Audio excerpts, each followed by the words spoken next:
Déjà, Coca-Cola est une marque qui représente le fun, l'optimisme, la convivialité. Et la pire des choses qu'on pourrait faire, c'est sur ces sujets de développement durable, communiquer de manière un tout petit peu, ce que j'ai appelé boring tout à l'heure dans mon intervention, mais ne pas être justement fun, simple pour nos consommateurs. Dès lors que l'on prend la parole sur le développement durable, il faut s'assurer qu'on prenne la parole de manière optimiste et joyeuse.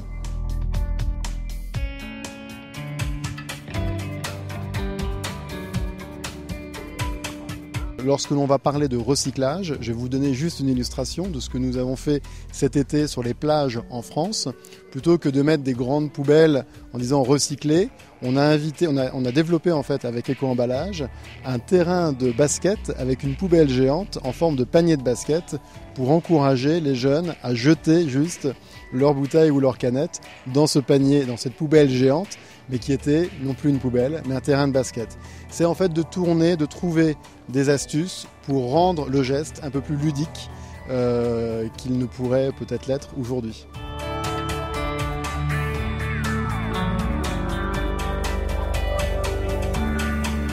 Non, on n'a pas été accusé de greenwashing, tout simplement parce qu'on s'engage sur des objectifs et on s'y tient. Et on n'a pas fait de communication en disant Coca-Cola est passé tout au vert. On a des objectifs extrêmement précis, mesurables, et on s'y tient.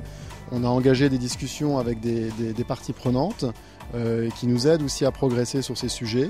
Au niveau global, nous avons des relations assez étroites avec un certain nombre d'ONG qui nous aident aussi à progresser.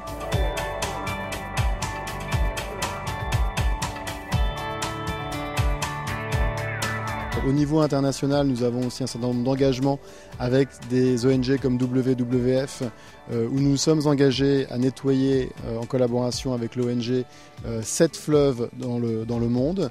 Nous avons aussi, on l'a rappelé tout à l'heure, avec Greenpeace, mis en place un certain nombre d'innovations techniques et technologiques sur nos équipements réfrigérés, donc tous les coolers, les systèmes de réfrigération Coca-Cola pour réduire la consommation de CO2.